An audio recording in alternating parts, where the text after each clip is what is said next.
di antara jalan untuk kita bahagia itu adalah tahu batas. Bismillah, mari kita lanjutkan lagi belajar kita, ngaji kita.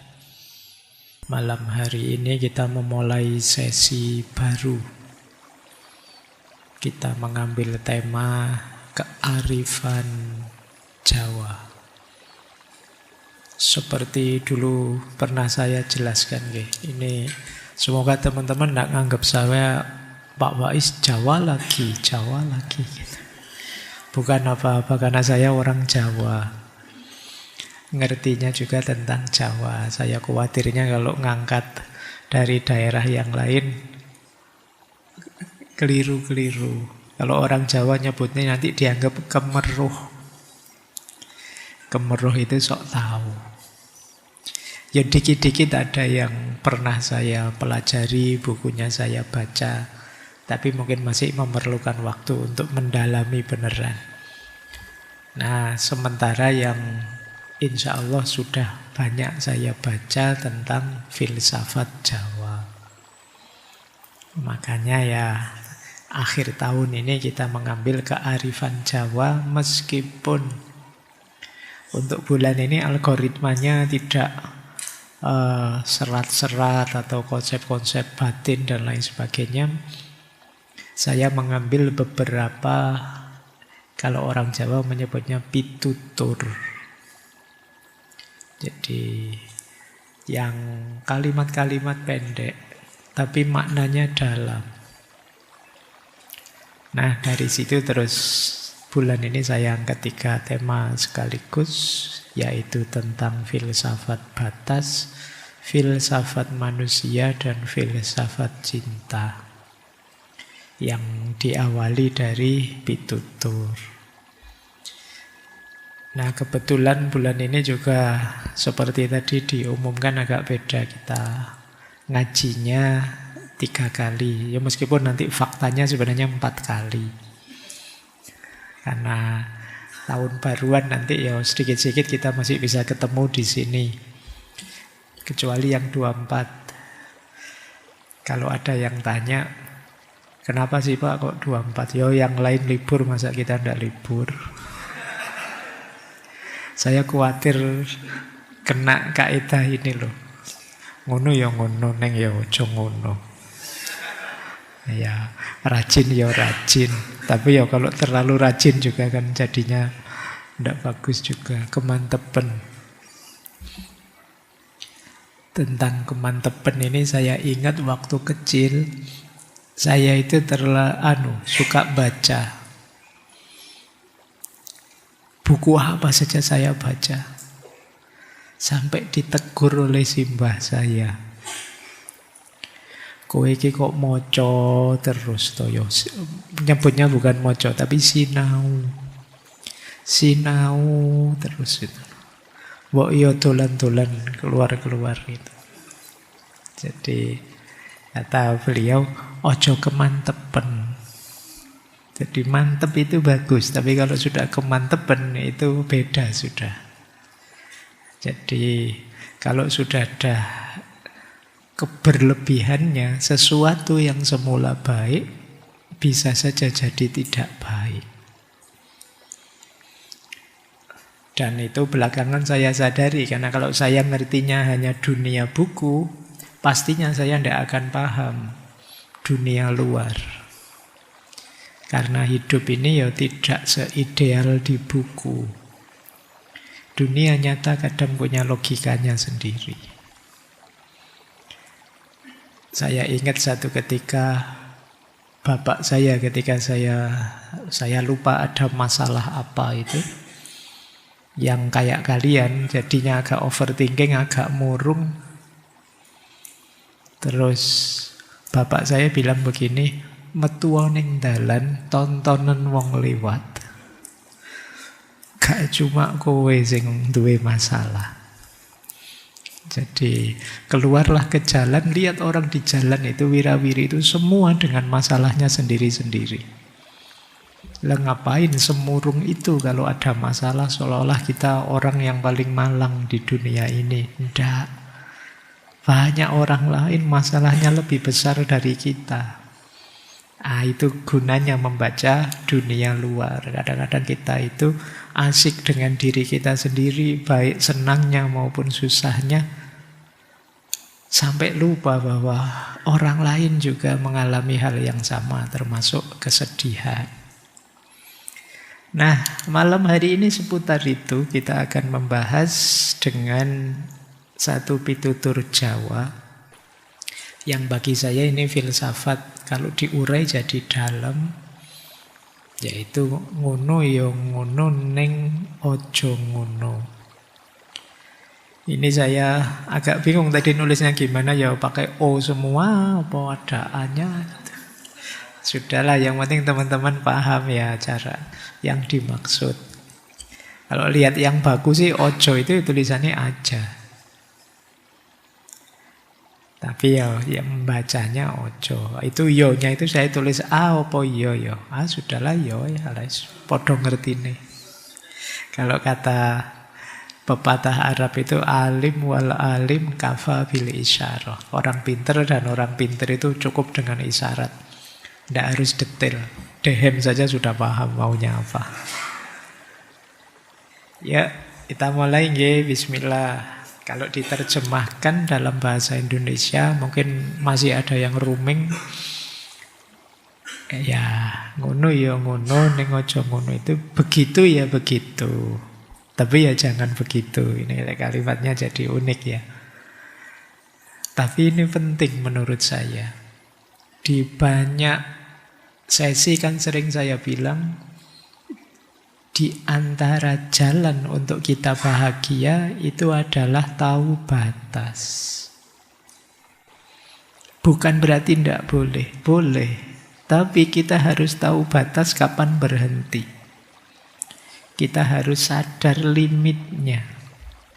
Seperti simbah saya tadi, belajar itu tidak jelek. Tapi begitu kita lupa batas, bisa saja yang semula itu bagus, utama, berbalik jadi mudorot untuk hidup kita. Tahu itu bagus, tapi kalau terlalu banyak tahu kadang-kadang tidak bagus. Ada loh hal-hal yang mending kita tidak tahu biar lebih tenang. Tapi begitu tahu, pikiran kita jadi overthinking kemana-mana, jadi ruwet, jadi gelisah. Mending tadi tidak tahu. Oke ya, dalam banyak hal ya ini. Ini kasuistik, tidak bisa dipukul rata. Makanya bijaksana itu penting. Bijaksana itu ngerti konteks. Jadi tidak semuanya dalil bisa dipakai untuk semua situasi. Oh, yang ini pasnya di situasi ini, yang itu pasnya di situasi ini. Saya khawatirnya dipukul rata misalnya, hidup ini harus ikhlas. Ya kan ikhlas, tapi kan ikhlas itu konteksnya kebaikan misalnya. Jangan, Pak saya kemarin bohong Pak, tapi saya ikhlas Pak bohongnya. Kan ya tidak iso, konteksnya beda. Ikhlas tidak bisa untuk kebohongan. Sama dengan ini. Jadi ya begitu sih. Ngono ya ngono, ning ya ojo ngono. Ayo kita pelajari pelan-pelan pitutur ini ya. Kita awali dari penggal pertamanya, yaitu ngono ya ngono. Begitu ya begitu. Ngono ya ngono ini mengisyaratkan kita terima kok kamu seperti apa. Kita terima kok situasinya begini. Kita tidak menolak kenyataannya. Itu ngono ya ngono. Jadi ini penerimaan realitas. Kalau kalian bicara kalimat ini di depan orang, ngono ya ngono tapi ya ojo ngono. Itu sebenarnya di awal itu kita menerima apa yang dia lakukan, apa yang dia katakan. Dan itu sah-sah saja. Saya akui hakmu, saya akui cara pandangmu, saya akui perilakumu. Boleh, memang sah kamu melakukan itu. Nah, itu diterima awalnya, tidak dibantah kok. Jadi Fase awal ini bagi saya ini fase penerimaan dan fase netral. Sebelum nanti kita kritisi karena ada kemungkinan batas yang dilanggar. Jadi, tidak kok ujuk-ujuk langsung ditabrak gitu, enggak. Saya terima, ngono ya ngono. Jadi ini kalimat awal ini penting. Kenapa sih Pak kok enggak tiba-tiba ojo ngono? Jadi itu kan kalau tiba-tiba ojo ngono itu kita tolak 100% sekaligus dirinya.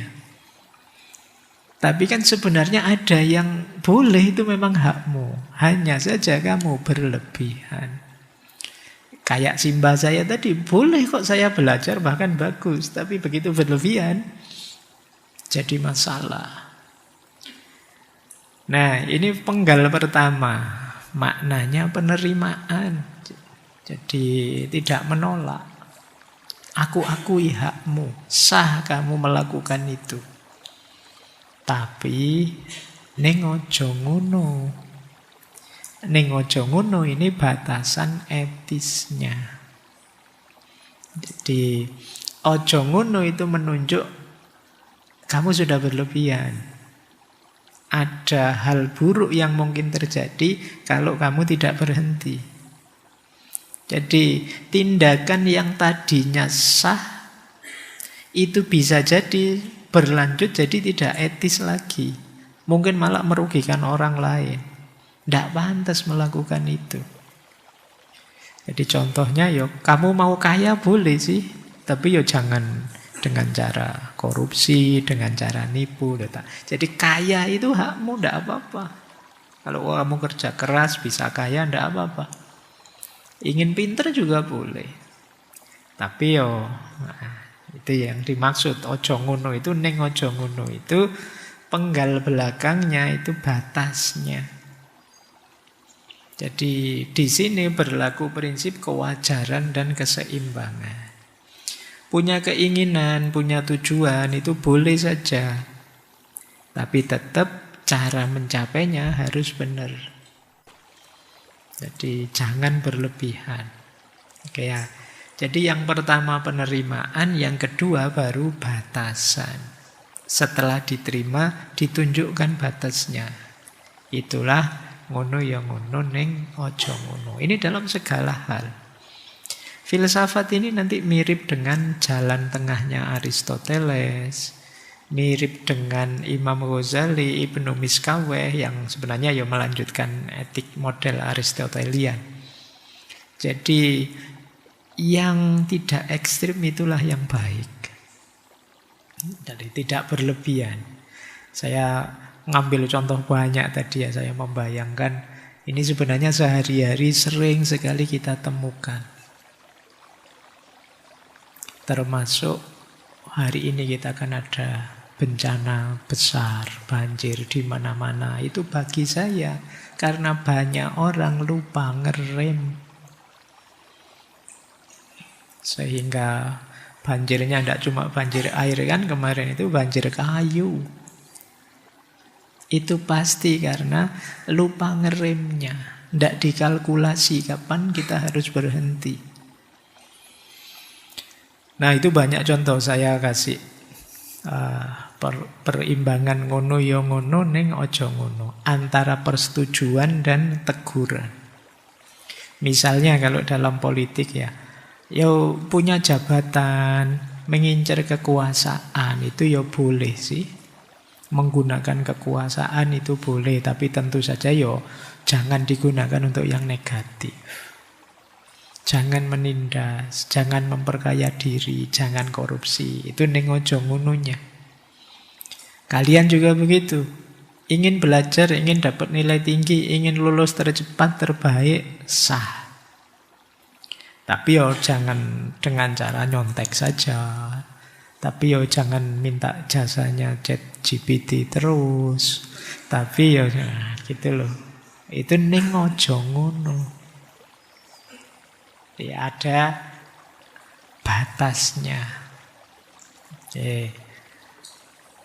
Hubungan asmara itu saya contohkan, bayangan saya ke situ. Yang terbayang kalian mesti minta contoh ini. Cinta ya, suka seseorang ya. Tapi yo jangan nabrak norma dong. Jangan nabrak tatanan dong. Nah, Pak saya terlanjur jatuh cinta Pak. Iya, tapi kan kalau ke situ ndak boleh. Sudah punya pasangan dia. Nah, itu namanya ning ojo ngono. Cintamu ndak salah, hakmu mencintai siapa saja. Tapi ya ojo ngono, dia sudah ada yang punya. Kamu juga sudah ada yang punya, masa masih nyari lagi? Karena ini ning ojo ngono. Oke ya. Baik. Terus medsos. Orang ngeritik menyatakan pendapat di medsos oke saja, hakmu, itu kebebasan berekspresi, tidak ada orang ngelarang. Tapi yo pastikan manfaat lah, pastikan ada gunanya biar nggak sia-sia. Jangan hanya isinya ujaran kebencian, hoax, cyberbullying, ngapain?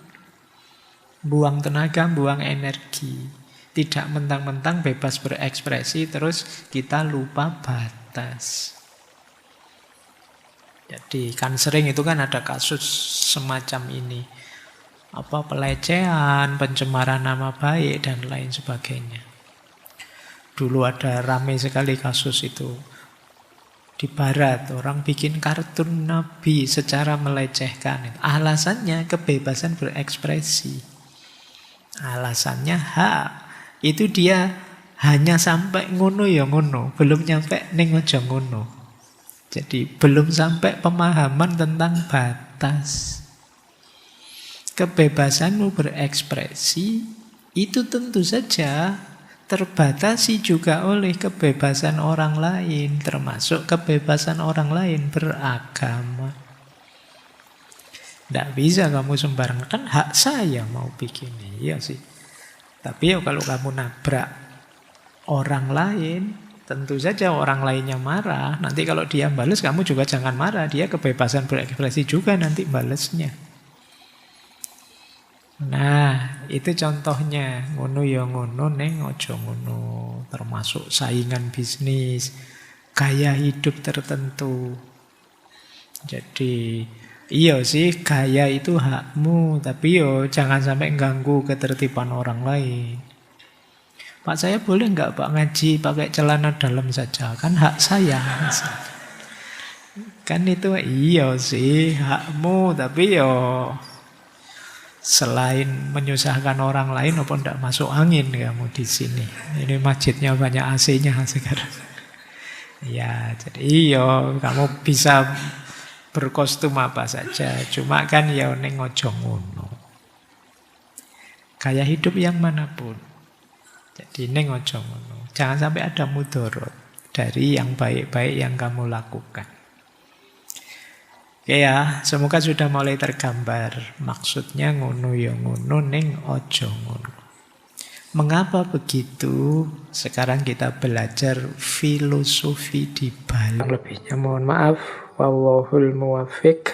Wallahu a'lam bissawab. Wassalamualaikum warahmatullahi wabarakatuh.